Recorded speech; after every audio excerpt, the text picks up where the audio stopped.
Hi, welcome to my channel. My name is Kelsey. I'm a graphic designer and today I'm going to share with you my best and worst purchases I've made for my graphic design career. So this field is definitely an area where you can spend lots and lots of money as it is very tech driven, but I have experienced a few different things that have benefited for me and a few that haven't so much. A little background on me is I went to graphic design school for 4 years where I earned my BFA. I interned at an in-house business and then I also interned at an advertising agency. And then now I work full-time at a creative studio for my 9 to 5, but I also do a lot of freelance projects on the side. So I've held a few different roles that have kind of shaped what I use today and what I don't use. So I'm hoping my perspective may help you. Again, this is just my kind of experience with these different tools, which it may be different for you, but I'm hoping that this may help you. So let's get into it. So starting off with best purchases.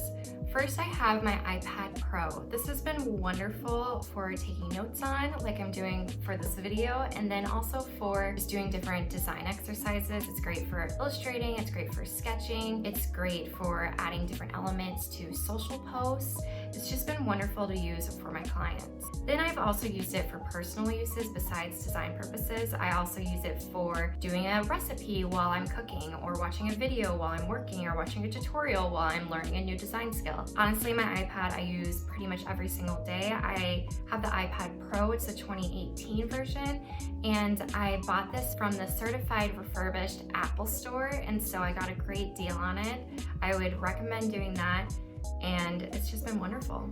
Going into my second best purchase, it goes also with my iPad, and that would be my Apple Pencil. I use it for everything, again, with my iPad. It's wonderful adding details and different illustrations, and I just bought this right away with my iPad, and so I don't really have experience not using it. I also just found it is great for writing different calligraphy pieces and just for every use within my iPad. It has different touch points that allow for different pressures to be added when you're working with brushes and things like that. The third best purchase would actually again go with the Apple Pencil and my iPad, and that is Procreate. Procreate has been wonderful for doing those illustrations, for adding those different textures and patterns and brand elements for my clients, and basically doing any design need I have. And it's great because it's a one-time purchase, so I just paid $10 for it the one time, and then I have it for life.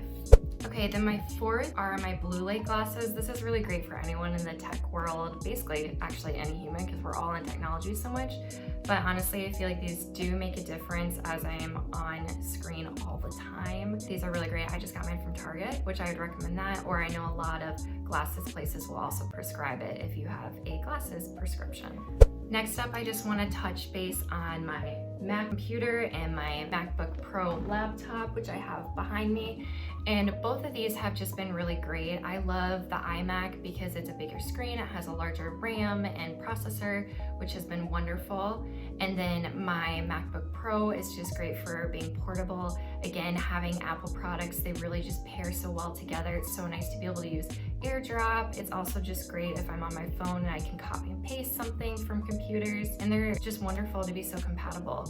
I've been so happy with it, and they have just obviously great quality for creatives and having that great color matching and different graphic components in that sense. Another great purchase is having some awesome pens. I love the Sharpie pens. Those have been so great, and then I love Tombow pens, and really these are just wonderful for sketching. It makes a huge difference having like those really great pens.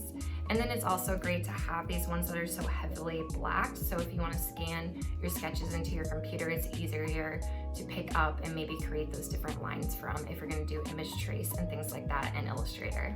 And my next purchase is the sketchbook. Having a really large sketchbook to go with those awesome pens is really crucial. I have this one that's the Bee Paper Company. I've had this for so long. I had it through art school, and it is just filled with all kinds of different notes, different brainstorming ideas, different sketches. So I just continue to use it in any project that comes about. I love having it being large and then also having just like empty pages, so they have no lines in them and I can work freely. My last best purchase I want to touch on is having a website platform. I currently use Wix. I have liked Wix so far, but I'm probably switching over to Squarespace pretty soon for different capabilities, but honestly, just investing in a platform does wonders for your design career, just because it's great to have your portfolio out there so you can make connections in that sense. Okay, now kicking off my worst purchases I've made for my design career. I purchased this camera. It's a Canon Rebel T5. It came with this whole huge set. It came in a kit, which was awesome, I thought, like having an additional lens with it and having this great camera bag. But honestly, I just hardly used it because I didn't do the research behind it. I wish I had spent time understanding what type of camera I really wanted and putting my money into that, because at the time I needed this for a photography class, and I kind of just purchased the first one I came across that looks like a good deal. Next up, we have an external hard drive. I think some people definitely put this to really great use, but since there is so much difficulty in actually having like an adapter that is needed for your laptop and having two different components of computers that you're using, I honestly just prefer using Google Drive or using the iCloud, where I pay monthly fee. Which, this is nice that it is one time, but I found the monthly fee isn't a lot, and maybe eventually I'll switch back to this. But right now I've had it for so long and I haven't backed up anything on it in a real long time. Next up is just general art supplies that I thought I was gonna get really into and then I never did anything with. I have stuff for ceramics. I have stuff for making different ceramic earrings and making the ceramic projects, and when I was actually like on a pottery wheel for a class, and then doing different screen printing things. All these areas, I love them so much, but the thing is, when you're working full time and having outside projects, you really just don't have time for those fun ones anymore. So I wish I had either just rented those materials or chosen to invest in ones that I was going to actually continue as hobbies. So my last worst purchase that I just want to touch on is tripods. Again, with the whole camera component, I have purchased way too many tripods just because I'll lose them or misplace them, and that's just really on me. But I wish I had kept better track of them, or again, researched everything so I had just invested in a really great one from the start. I think I have like 3 or 4 of them that all do about the same thing. Okay, and that wraps up everything for my best and worst purchases. I hope this helped you. Again, a lot of this is just really on me for not doing my own research, and sometimes you just have to experience it for yourself to see what's gonna work for you. But I hope this helped, and if you have any questions, feel free to drop them in the comments. I make all kinds of videos about graphic design, my lifestyle, and just interiors as well. So if you would like that kind of content, please feel free to subscribe, and I'll see you in my next video.